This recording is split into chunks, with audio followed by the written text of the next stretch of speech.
cordial saludo. Continuando con este ciclo de videos sobre los procesos de independencia hispanoamericanos, habíamos mencionado la cuestión territorial o la dimensión territorial como uno de los factores que más puede aportar a la comprensión de este fenómeno, toda vez que habíamos dicho que la configuración del territorio aportó un valor simbólico y, digamos, podemos decir teórico, importante a la hora de ver cómo estos individuos o estas élites económicas, rectoras y políticas, sobre todo los municipios, de los cabildos, consideraron que, digamos, sus territorios tenían derechos constitutivos. Habíamos visto cómo estos derechos son históricos. Estos individuos van a pertenecer a una clase que llamamos los patricios, tomando a Francisco Javier Guerra, digamos, individuos que unían sus linajes o alcanzaban, digamos, a entroncar sus linajes con los primeros fundadores de ciudades. Habíamos dicho que esto dotaba, digamos, una categoría de dignificación o de una serie de dignidades, prerrogativas y privilegios que habían recibido por ser garantes o representantes precisamente de estos ayuntamientos. Habíamos dicho que son territorios más o menos históricos, más o menos fundados a través de una serie de ritos o rituales o actos de fundación, a modo de, digamos, esos mitos fundacionales que no son solo exclusivos de las sociedades antiguas o de las sociedades arcaicas, que configuraron, digamos, sus modos de ver y su cosmogonía en torno a estos mitos fundacionales. Estas sociedades, digamos, modernas, también vieron la necesidad de crear sus propios mitos. Habíamos hablado un poco de cómo los primeros pobladores y conquistadores y colonos trajeron, digamos, toda esa racionalidad del territorio y la aplicaron, digamos, a este medio, al medio físico americano, y cómo estos individuos van a configurarse en torno a esas fundaciones como una especie de, digamos, patriarcas o padres fundadores en todo el sentido de la palabra, toda vez que habíamos analizado un poco el papel o el acto de fundación de una ciudad, que es lo que significa, los honores que trae la ciudad. Un poco son ciudades que reciben distinciones, escudos de armas,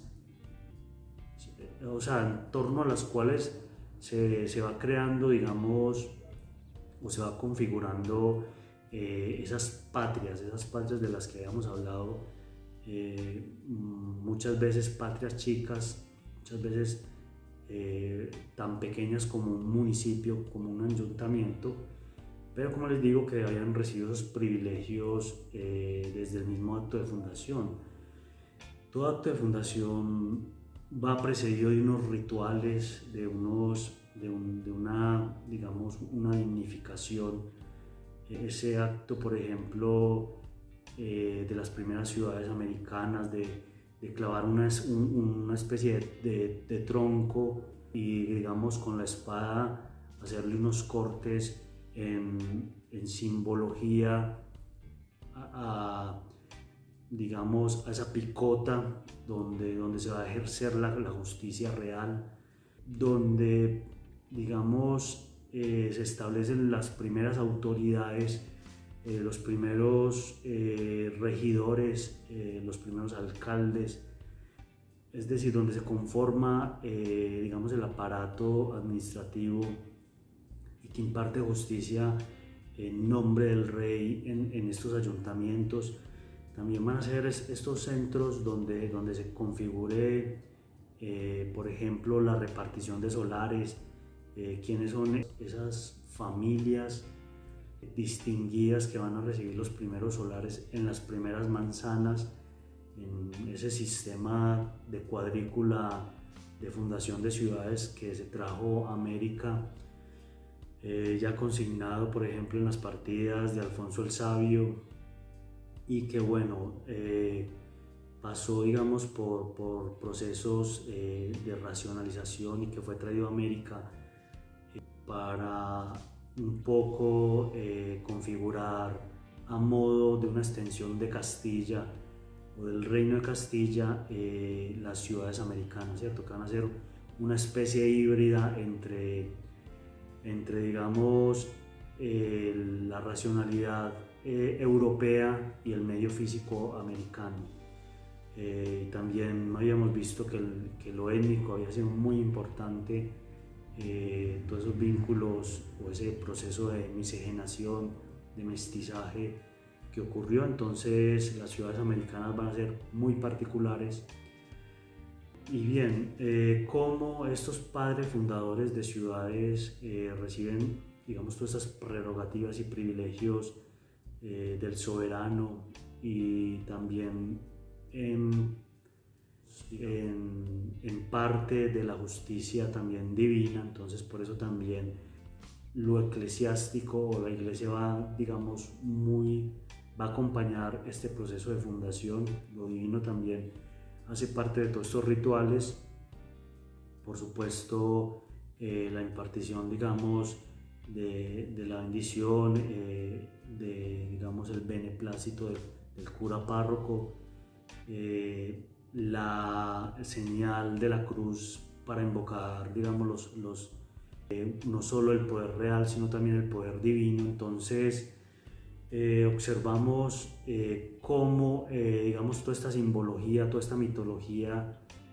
va a continuar presente en estas ciudades, sobre todo en la conformación de grupos de poder, de élites de poder, que a través de los siglos conservaron, digamos, todos esos privilegios o todas esas dignidades, si los podemos decir, todos esos actos solemnes, y fueron, digamos, recordados y son nombrados, por ejemplo, en los cabildos para hacer, para legislar o para impartir justicia. Se retrotraen un poco, digamos, a estos mitos fundacionales. Entonces, durante el proceso de independencia, estos individuos, estos patricios, se van configurando en torno a todas estas dignidades y van a elegirse como dignos representantes del pueblo o de esa municipalidad, de ese ayuntamiento, o como le habíamos dicho, de esa patria chica, tan chica como puede ser un municipio y sus adscripciones territoriales, tan chica como puede ser una gobernación. Habíamos visto las diferencias entre los reinos y las ciudades, que nace, digamos, una especie de poder intermedio entre el reino, el virreinato y la ciudad, que va a ser la provincia, o en este caso la gobernación. Habíamos visto cómo en torno a una ciudad se establecen, digamos, otras ciudades satélites, y así van a conformar un grupo que va a ser, como les digo, esa patria chica o ese, digamos, ese territorio que va a crear esos lazos de paisanaje, esas geografías compartidas, esas también fenómenos de distinción, porque también va a crear una especie de, digamos, de sentimiento de diferencia frente a otros. Esas relaciones de ser el otro, ¿cierto? De que hay otro distinto, también se van a ver, digamos, inmersas en este espacio geográfico americano. Y entonces habíamos visto todo este fenómeno de las ciudades y habíamos visto cómo reaccionan estos individuos representantes o garantes en el momento en que, digamos, la soberanía regia queda expedita o queda vacante el poder regio, una especie de vacío de poder, que habíamos visto se había configurado desde arriba hacia abajo. Entonces todas las autoridades de arriba hacia abajo o de abajo hacia arriba quedaban deslegitimadas, entraban en crisis, sumado un poco también a la crisis económica, el bloqueo digamos del comercio, la ataraxia un poco de la producción o de todo este gran comercio americano del que habíamos hablado. Había sido espectacular y que había generado un clima de riqueza y de prosperidad económica nunca antes visto en estos territorios. Entonces, un poco cómo se trastocan esta cotidianidad se ve alterada y empiezan, digamos, a surgir el sentimiento de rescatar un poco la patria desde esos pequeños ayuntamientos. Entonces tenemos que entre julio de 1808 y marzo de 1809, cuando empiezan a llegar las primeras noticias de los hechos sucedidos en España, en la metrópoli, bueno, de la invasión de Napoleón y de los sucesos de Bayona, ¿cierto? Las abdicaciones en manos de un usurpador o un ilegítimo, como era, digamos, reconocido, bueno, las autoridades francesas, más o menos, dependiendo de las distancias, de las geografías, de las barreras geográficas, van a llegar estas noticias primero a las ciudades del Caribe y luego a los sitios más alejados del continente, en este caso, por ejemplo, Quito y La Paz, que eran, digamos, aquellos lugares más lejanos de las noticias del otro lado del Atlántico. Entonces, ¿cómo estos individuos van a reaccionar a imitación de lo que están haciendo en la península? Es decir, a formar juntas de gobierno para preservar los derechos de Fernando VII a gobernar, digamos, lo que quedaba del poder, digamos, monárquico o de la soberanía podríamos decirlo, de los Borbones, quedó resumida, digamos, en estas juntas de gobierno, tanto que se formaron en la metrópoli como las que se formaron más adelante en las colonias, bueno, en los territorios ultramarinos, en este caso americanos. Entonces vemos cómo precisamente las capitales virreinales más antiguas o más consolidadas, como México y Lima, e incluso Bogotá, van a, digamos, a conservar la calma, o es decir, la administración todavía va a ser representante, digamos, de esos derechos monárquicos, mientras que en otras ciudades más alejadas, el caso de Buenos Aires, Caracas, Quito y La Paz, van a triunfar, digamos, estas oligarquías criollas para propiciar, digamos, el cambio de gobierno. O sea,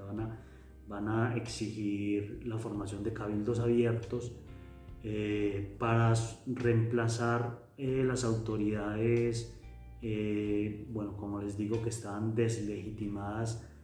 por pertenecer a una estructura, digamos, que había caído en una especie de anarquía o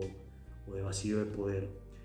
Entonces, hacia fines de 1808 o principios de 1809 van a llegar las noticias de la victoria de Bailén y bueno, y de la formación la constitución de una junta superior, una junta suprema central, que va a ser, digamos, aceptada por todos los americanos y peninsulares como el poder legítimo, como gobierno provisional como les digo, la Casa de los Borbón o del poder monárquico del Imperio Español. Entonces, la Junta Central formada en la península va a enviar emisarios con la misiva de que, a modo como hicieron los peninsulares en América, se establezcan también juntas de gobierno y que enviaran representantes para deliberar en una gran mesa nacional, una mesa donde estuvieran, digamos, todo el imperio para, digamos, sostener el poder o el derecho legítimo o el gobierno legítimo, por decirlo de alguna forma. Entonces, vamos a ver que desde este mismo momento comienza una serie de problemas por el tema de la representación. Los territorios americanos son vastos, como lo venimos diciendo, no son equiparables a los reinos o virreinatos peninsulares. Los virreinatos americanos van a ser enormes, van a ser gigantes, colosos. De hecho, el virreinato del Perú en el 18, para una mejor administración, se va a fragmentar en otros nuevos virreinatos, como fue, bueno, ya lo habíamos mencionado, el del Nuevo Reino de Granada, más o menos en el 1736, y el de Buenos Aires ya casi a fines del siglo XVIII. Entonces, un poco queda la sensación de estos territorios tan vastos, de poca representación, al mandar, digamos, unos cuantos delegados a la gran mesa de gobierno nacional o a la Junta Suprema, la Junta Central. Entonces, digamos, los americanos van a tener una sensación de exclusión, una sensación de poca representación. Nadie lo va a expresar mejor, como le habíamos dicho, que el abogado Camilo Torres en su memorial de agravio, quien había dicho, digamos, había mostrado este sentimiento de desigualdad frente a los reinos o las configuraciones territoriales peninsulares, toda vez que la misma Junta Central había pronunciado el famoso edicto, donde había mencionado que los reinos americanos no eran colonias propiamente como las anglosajonas o como las factorías portuguesas, sino que eran territorios iguales en lo jurídico, en cuanto a las calidades y dignidades, y en lo representativo iguales a los territorios peninsulares. Entonces, si esa igualdad, digamos, era tan enfática, porque los americanos enviaban menos representantes, digamos, frente como lo habíamos dicho, a las complejidades del territorio. Entonces, digamos, eso fue digamos, una de las primeras desavenencias frente a los peninsulares. Por supuesto, se exageró un poco y se empezó, digamos, un poco a alimentar la leyenda negra de exclusión de los puestos públicos de los criollos y del papel económico de los criollos, en una especie, digamos, de tiranía o de gobierno, digamos, despótico. Entonces, va a ser producto de una exageración. Es comprobado ya, digamos, por la historiografía que en realidad los criollos mantenían todavía el poder en los principales centros o cabezas de gobierno de toda la América hispana, y aún más en los ayuntamientos, en los municipios, en las provincias o en las gobernaciones. Mantenían digamos el poder, tanto el poder económico como el poder político, toda vez que los cabildos eran donde estos individuos o estas élites van a cumplir sus máximas aspiraciones en cuanto a detentar el poder público y también el poder económico. Entonces esto va a ser pues un poco parte de exageración. El problema, si hubiera sido la representatividad, bastaba solo que los gobiernos o bueno, las juntas americanas hubieran exigido más representatividad y no hubiera dado, digamos, paso a ese digamos, giro tan radical como fue la independencia. Entonces encontramos bueno, que ni siquiera los delegados o los electos de las juntas bueno, que iban a representar a los americanos en la Junta Central alcanzó, digamos, a llegar a la península. Para enero de 1810, por ejemplo, bueno, para el verano de 1809 ya la Junta Central se encontraba en descomposición, y en enero de 1810 digamos, comienzan a llegar las noticias de la caída de la Junta Central y la sustitución de un consejo de regencia. Este consejo de regencia un poco acrecentó, digamos, ese sentimiento de desigualdad y de deslegitimidad, toda vez que se instauró, a modo de ver, de las juntas o de los representantes americanos sin su consentimiento, un poco arbitrariamente. Entonces, bueno, no fueron convocadas las juntas y no se hizo el sistema tradicional de elección por voto como estaban acostumbrados a hacerlo. De todas maneras, esto va a ser un paso, digamos, muy importante, porque nunca se había llamado a los representantes hispanoamericanos a participar en las cortes peninsulares. Nunca se había hecho, digamos, este paso. Quizás no había habido la necesidad de hacerlo, pero en todo caso esto significaba, y ya lo habíamos creo que mencionado, un paso o un avanzar hacia un proceso de modernidad, ¿cierto? Un paso hacia la modernidad, una clara muestra de modernidad de este proceso, de este ímpetu que había traído la modernidad y que estaba, digamos, en avance. Entonces, esto por supuesto creó también un poco bueno, la sensación de estos criollos de que podían digamos, exigir mayores prerrogativas y privilegios en lo económico, en lo político, que bueno, al fin y al cabo era digamos, como las máximas aspiraciones digamos, de estas autoridades. Entonces, y aunque, digamos, las cortes no son el sitio ideal para pedir esta serie de concesiones o esta serie de privilegios, digamos, los americanos van a ver en las cortes una oportunidad de asumir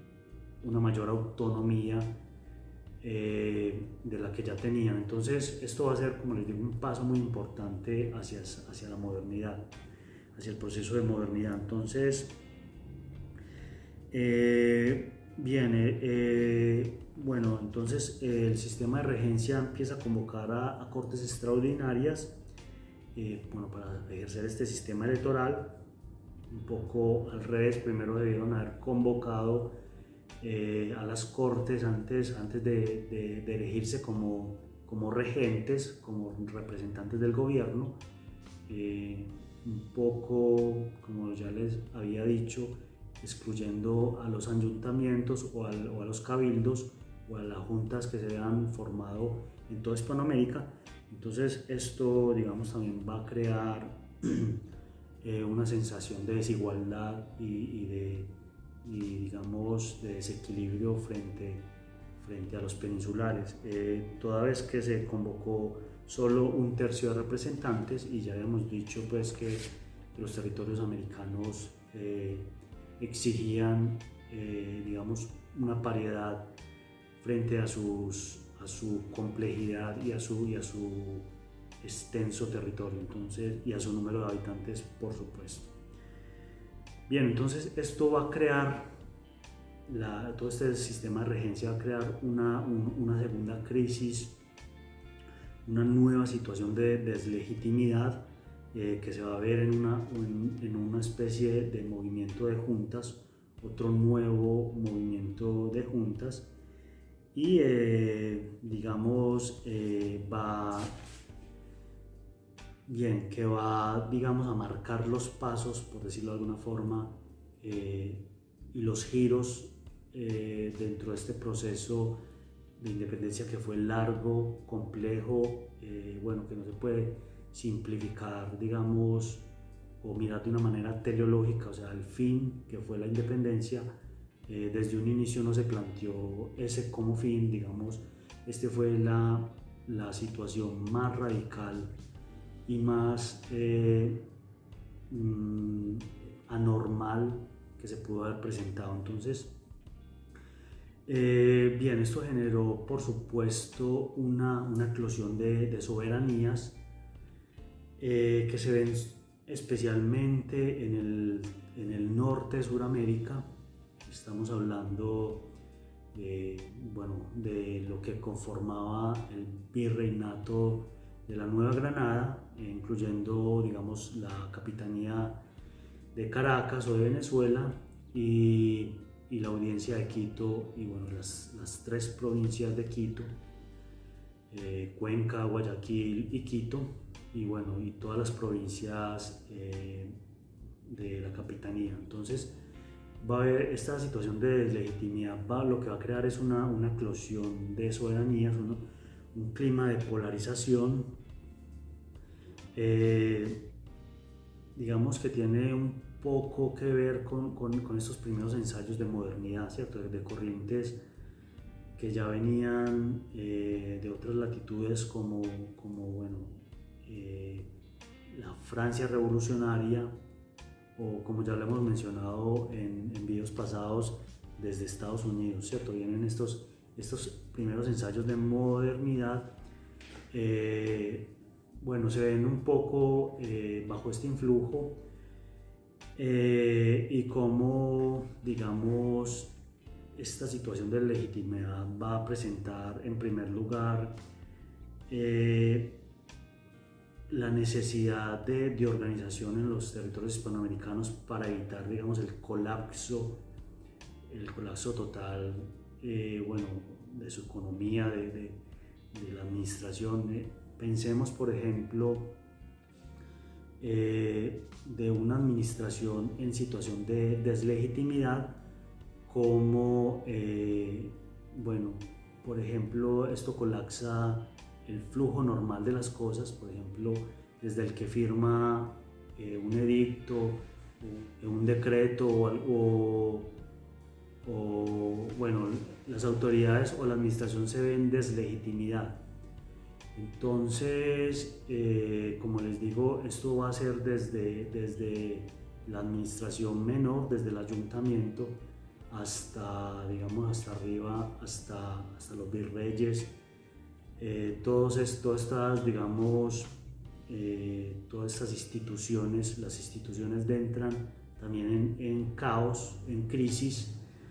Entonces la vida política, económica, o sea, la vida normal, la cotidianidad se va a ver, digamos, alterada por todos estos fenómenos y por toda esta situación de legitimidad. Entonces, de ahí que uno puede entender el papel de los americanos en conformar juntas de gobierno para preservar inicialmente los derechos del gobierno de Fernando VII, pero también para preservar su misma supervivencia, o sea, bueno, para debatir sobre su devenir, sobre la actual situación de crisis, lo que va a llevar, como les digo, a una serie de giros inesperados, pero que en principio no eran los objetivos, la independencia absoluta, siendo digamos, la postura más radical, como lo veremos a continuación en un próximo video. Continuando con este video, bueno, que habla sobre los procesos emancipatorios hispanoamericanos, en especial el último, que empezamos a tratar un poco la cuestión territorial y habíamos visto cómo en el norte de Sudamérica digamos, la crisis o la falta de representación nacional fue un hecho más dramático, digamos, es más visible, digamos, esa fragmentación en pequeñas repúblicas del territorio, y sobre todo, bueno, lo que han llamado la eclosión de repúblicas, una gran eclosión de repúblicas, pero sobre todo, digamos, cómo no existió un proyecto centralista o unificador, como si sucedió en otros contextos. Estoy pensando, por ejemplo, en Buenos Aires, aunque también tuvieron sus resistencias, digamos, frente a otras provincias, por ejemplo, no sé, Tucumán, Montevideo, pues, lo que sucedió con la Capitanía de Chile y otras provincias del Alto Perú, pero digamos, no es un hecho tan dramático como si ocurrió en Hispanoamérica, perdón, en Nueva Granada, donde estos proyectos, digamos, autonomistas se enfrentaron entre sí por la lucha del poder. Entonces, bueno, habíamos visto un poco cómo, digamos, empiezan a configurar todos estos proyectos de juntas de gobierno autonómicas, y cómo estas juntas de gobierno se establecen primero en las periferias que en la capital virreinal. Esto explica un poco lo que venimos diciendo, que el reino, bueno, tomando a Francisco Javier Guerra, que el reino no es la entidad histórica, el reino no es la entidad, bueno, que tiene o que une esas categorías de pueblo histórico o de pueblo con derecho de constitución, porque habíamos mencionado un poco que los reinos eran americanos, al menos eran todavía realidades indubitables, eran realidades, digamos, más o menos fluctuantes, que habían nacido, por ejemplo, el virreinato de Nueva Granada a partir del único virreinato del Perú. Lo mismo sucedió con el virreinato de Buenos Aires o el Río de la Plata, muy tardíamente a finales del 18. Entonces, como la representación nacional no va a recaer sobre estos virreinatos, sino que va a recaer directamente, bueno, como ya lo había advertido Francisco Javier Guerra, sobre las ciudades provincia, ciudades que habíamos dicho que tenían categorías de ciudades-estado a modo de patrias chicas y que, digamos, tenían estos derechos constitutivos de elegir su propia forma de gobierno, con esta teoría que ya habíamos un poco mencionado de retroversión de la soberanía al pueblo en caso, digamos, de deslegitimidad o de crisis, digamos, la monárquica, crisis monárquica, perdón, crisis del soberano, ¿cierto? Del rey. Entonces, en caso de esto, la soberanía podía automáticamente devolverse al pueblo o derramar sobre los pueblos, y ellos podían absorber, digamos, su soberanía, y podían, digamos, conformar nuevos pactos y nuevos contratos sociales, por decirlo de alguna forma. Entonces, como les mencionaba, las primeras juntas autonómicas surgen en las periferias, bueno, por ejemplo, Cartagena, Monpós, Cali, Socorro y Pamplona van a ser las primeras que decretaron sus juntas autonómicas de gobierno. También tienen que ver un poco porque allí fue donde primero llegaron las noticias, bueno, exceptuando Cali, pero también porque las autoridades virreinales en el centro de poder no se animaron, digamos, a dar esos pasos todavía un poco, podríamos decirlo, azarosos o temerarios. Entonces decidieron, digamos, guardar un poco de prudencia. Finalmente, en el 20 de julio de 1810, los criollos americanos, bueno, en el caso de la teórica cabecera de gobierno, que era Santa Fe de Bogotá, deciden formar un cabildo abierto, o sea, piden el establecimiento de un cabildo abierto en medio de digamos, un desorden popular, de conatos de sublevación, digamos, de desprestigio de las autoridades, de desmanes contra las autoridades de gobierno, y logran, digamos, asentar un cabildo, este cabildo abierto, y una junta de gobierno deliberativa de gobierno.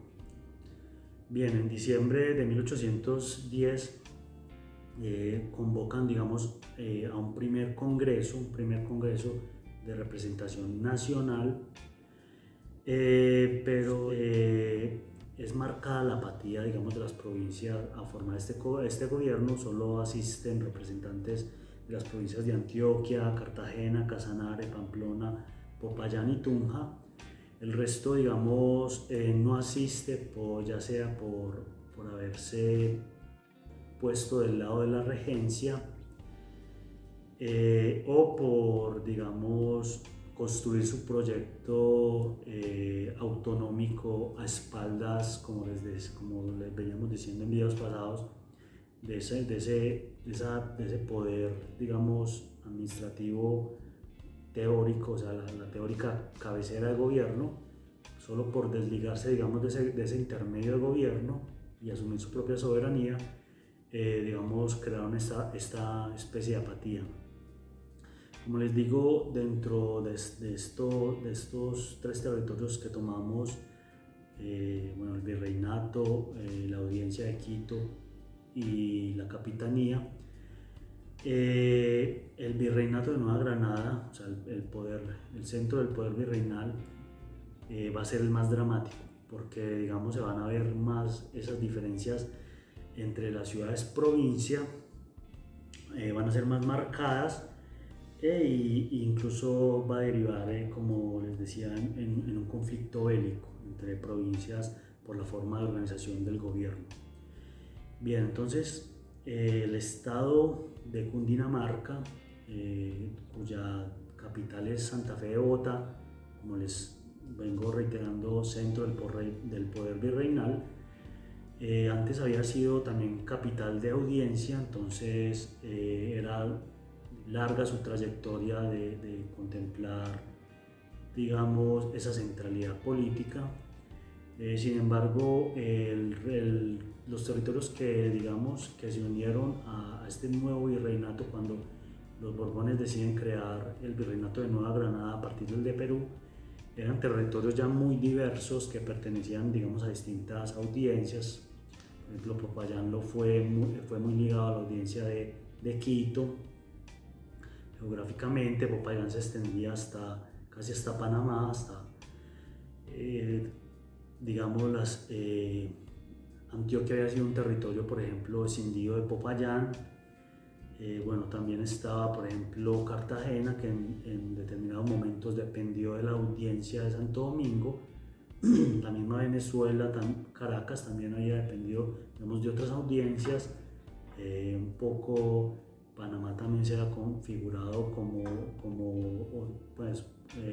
dentro de esta categoría. Entonces, la pugna, por decirlo de alguna forma, por el poder estaba ahí latente. Entonces, Cundinamarca, digamos, se toma esta atribución de ser teórica cabecera del gobierno. Entonces, propone,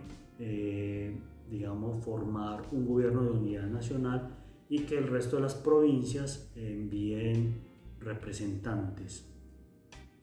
Estas atribuciones iban un poco en contraposición de otros proyectos, como les digo, autonómicos, verdaderos proyectos autonómicos como por ejemplo Cartagena, Antioquia, Pamplona, Tunja y Neiva, que eran más inclinadas hacia una unión federativa, tomando los modelos importados por ejemplo de Estados Unidos. Digamos que Cundinamarca era un modelo más al estilo francés, centralista. Entonces estas repúblicas, digamos, vivieron una pugna también por el poder, por querer configurar gobiernos en igualdad y pluralidad frente a sus pares. Entonces, ante, digamos, esta apatía y ausencia generalizada, no se va a poder expedir una constitución en 1810 de todo el virreinato.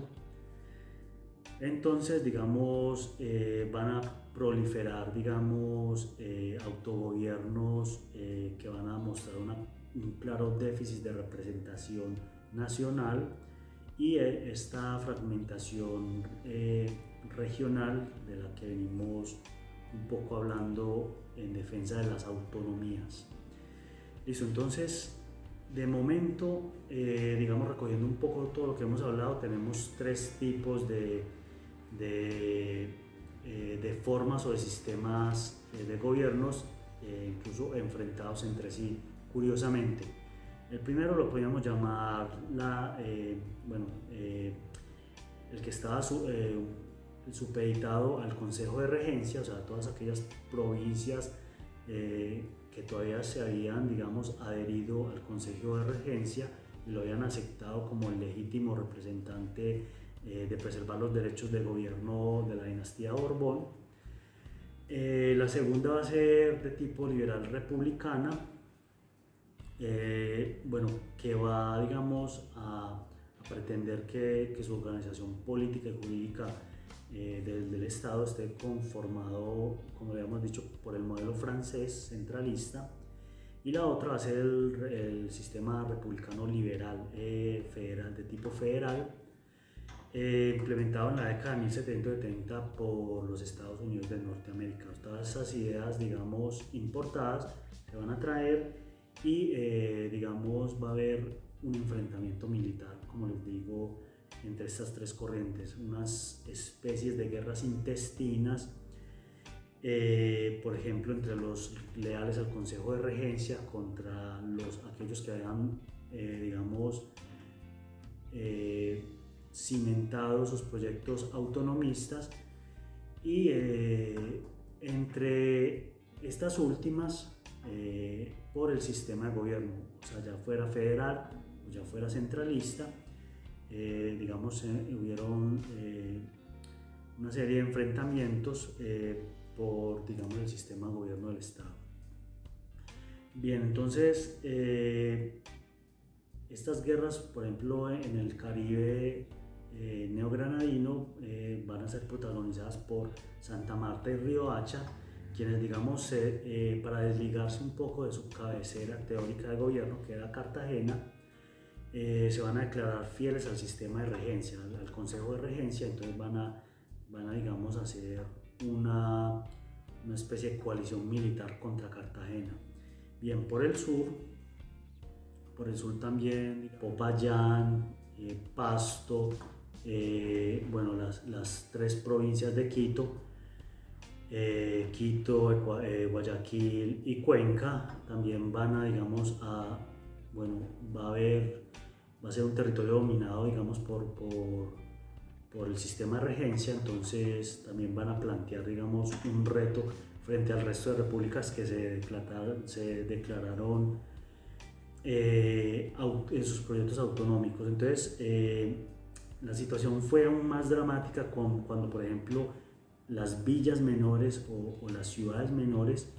estamos hablando de Mompox, Girón, San Gil, Sogamoso, Vélez y Ambalema, decidieron, digamos, retraerse, como les digo, de su cabecera de gobierno y formar proyectos republicanos o formar repúblicas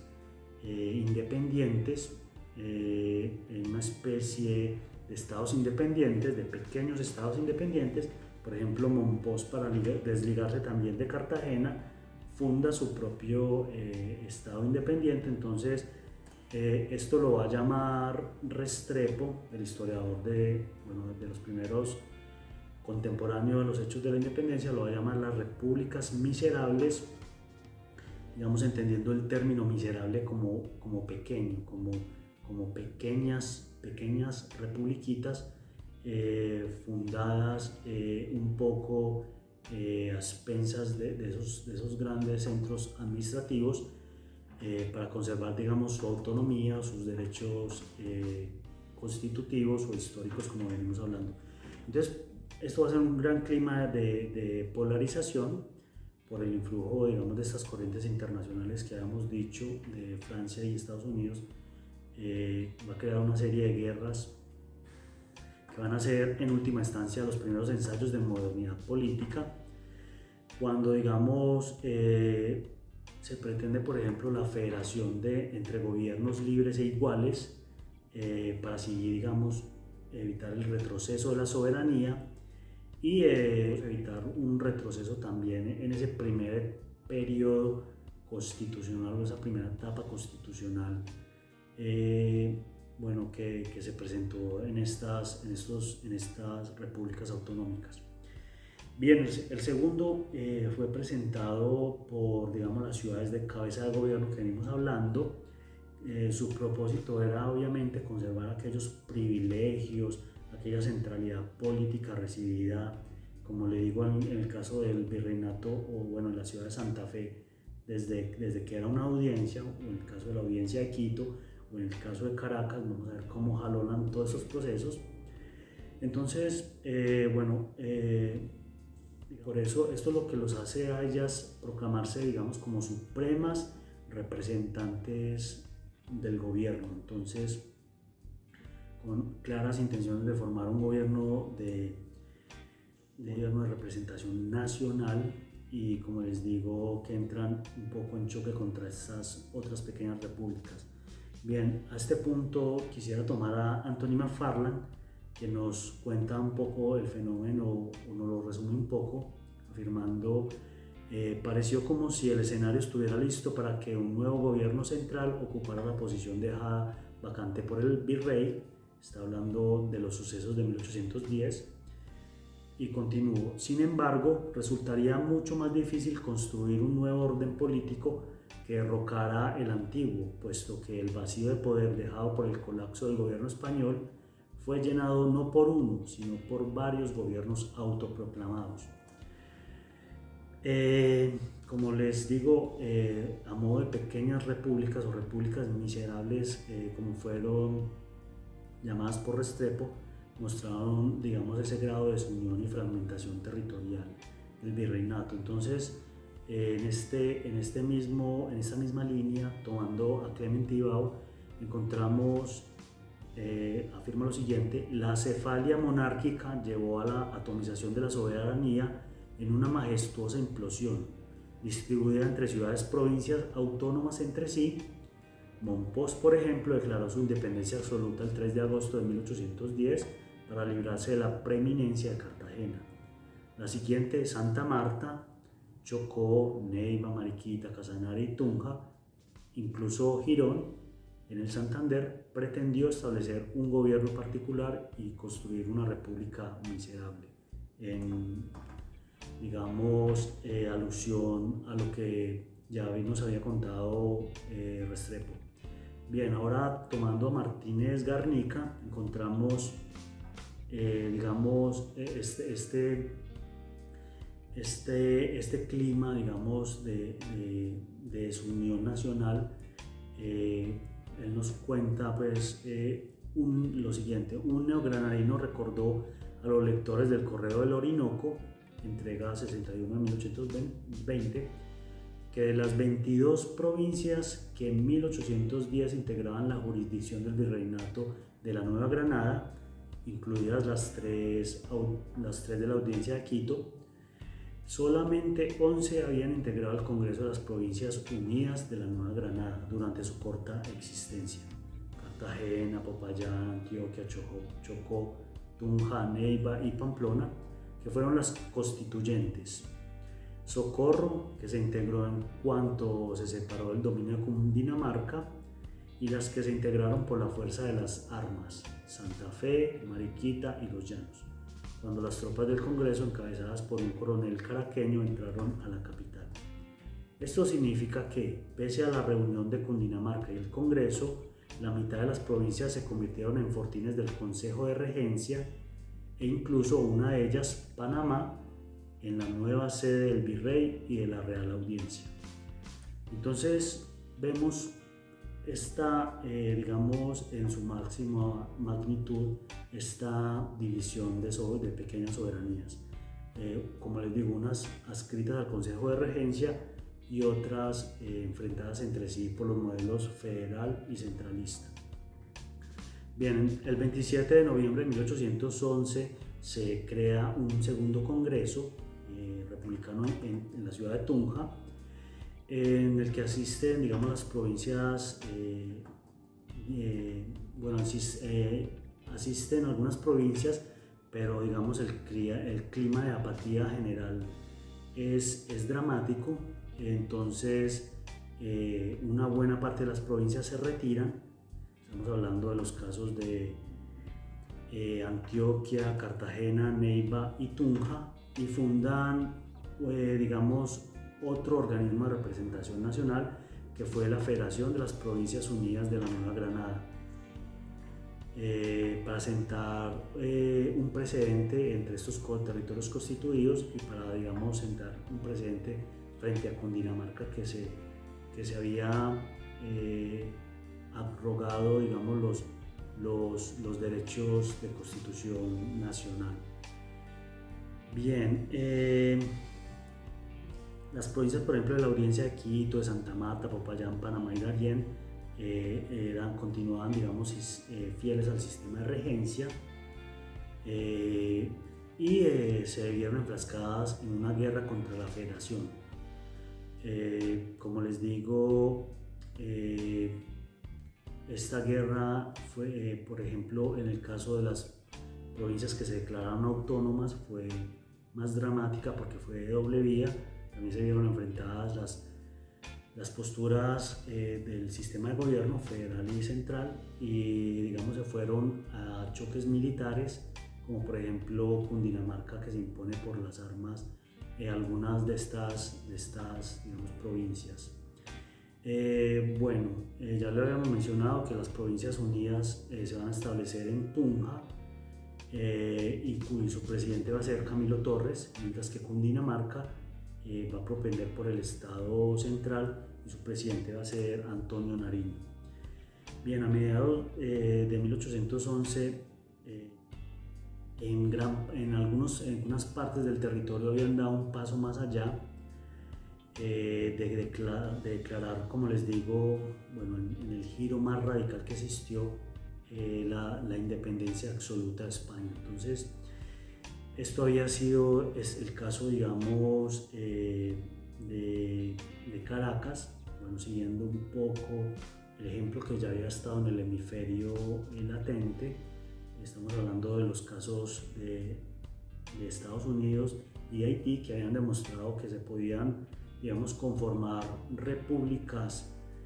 independientes y separadas, digamos, de un poder monárquico algo que hasta la fecha, digamos, era impensable, al menos en los territorios americanos. Entonces, Caracas dio ese primer paso el 5 de julio de 1811, cuando la Asamblea Legislativa de la provincia de Caracas, reunida, digamos, para tal fin, para digamos, sentar una posición frente al reconocimiento o no del gobierno legítimo de la monarquía. Entonces convocó, digamos, a este congreso y decreta, digamos, la independencia absoluta de la metrópoli española. Es curioso y cabe preguntarnos por qué Caracas, si hasta un año atrás, a inicios de 1811, se había reunido este mismo congreso para definir una postura frente a la ocupación francesa y para declararse todavía defensora de los derechos de gobernar de Fernando VII. Entonces, ¿por qué ahora, a mediados de 1811, pretendía romper radicalmente esos vínculos que las unían con la metrópoli? Bueno, esto tiene, digamos, unos entramados también, digamos, que se presentaron diferenciales frente a lo ocurrido en Nueva Granada. También en Caracas van a haber ciertas resistencias, digamos, a formar este gobierno o estas juntas de representación nacional. Como habíamos dicho, la vocería la tomó Caracas, pero algunas provincias como por ejemplo Valencia, San Sebastián, el Tocuyo y Barquisimeto y San Carlos, digamos, sentían una especie de disparidad de representación frente a Caracas, que era una provincia mucho más grande y con mayor número de habitantes. Entonces ellos, o sea, estas provincias lo pusieron como condición para digamos, entrar en esta junta, que digamos, que se separara la provincia de Caracas, que se dividiera la extensa provincia de Caracas en varias otras. Y bueno, pero finalmente el 5 de julio, como les digo, de 1811, se constituye una de las primeras confederaciones independientes en América Meridional, con la Constitución Federal de las Provincias de Venezuela, que más adelante fue ratificada el 21 de diciembre de 1811. Bien, como les digo, esto fue un giro bastante radical, inesperado. Cabe preguntarse qué llevó a Caracas digamos, a tomar esa postura tan extrema. Entonces encontramos por ejemplo, que un poco tuvo que ver, digamos, el sitio que ejercieron algunas provincias, como por ejemplo, que ejerció principalmente La Habana, un bloqueo naval sobre las costas venezolanas, pero también, digamos, por ejemplo, también tomando algunos investigadores, encontramos que ya la Junta de Caracas estaba bastante permeada por elementos sediciosos. En videos pasados habíamos hablado del papel de los franceses en organizaciones como por ejemplo la Junta Patriótica, que digamos van, digamos, a influenciar un poco digamos, a los representantes hacia posturas más radicales. Entonces estos miembros, por ejemplo, de esta organización liberal, la Sociedad Patriótica,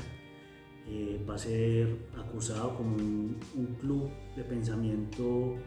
de ideas jacobinas o afrancesadas, y en ellos van a participar individuos tan importantes como Francisco de Miranda, José Félix Rivas, Antonio Muñoz, Vicente Salias, Simón Bolívar por supuesto y Miguel José Sanz, entre otros. Bien, tomando a Carol Leal encontramos su opinión sobre esta sociedad. Algunos coincidieron en señalar que la Sociedad Patriótica no solo era un abominable club de origen francés, con un número considerable de franceses entre sus miembros, con estrecha afinidad con el club de los jacobinos, sino además que el propósito de ese club era alcanzar la independencia y la libertad absoluta. Entonces vemos cómo estaba, digamos, un poco ya permeada por estos sistemas de pensamiento a la francesa. Ya habíamos hablado en videos pasados el envío de agentes revolucionarios por parte de Napoleón con el ánimo de alentar la revolución pero bueno, no solo digamos esas ideas jacobinas o francesadas van a ser digamos las que se utilicen como pretexto para dar este giro radical como les comento. Por ejemplo, Miranda se refiere, por ejemplo, que fue la prisión de Fernando VII, ¿no? O sea, no fue la prisión de Fernando VII, sino la abdicación misma la que enajenó los derechos de la Casa Borbón a gobernar sobre sus territorios ultramarinos. Alegaba, por ejemplo, Miranda que esto sucedió por haberlos dejado expuestos, por ejemplo, bueno, el ataque de algún gobierno extranjero, por ejemplo, al dominio francés también, o sea, una debilidad dentro de toda esta crisis. Y como dice Carol Leal, quien interpreta, digamos, las palabras de Miranda, nos dice que fue la renuncia de los Borbones la razón suficiente para que los pueblos de América hayan entrado en la posesión de sus derechos. Entonces,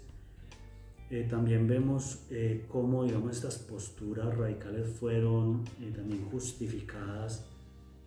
por los sucesos de Bayona, las abdicaciones,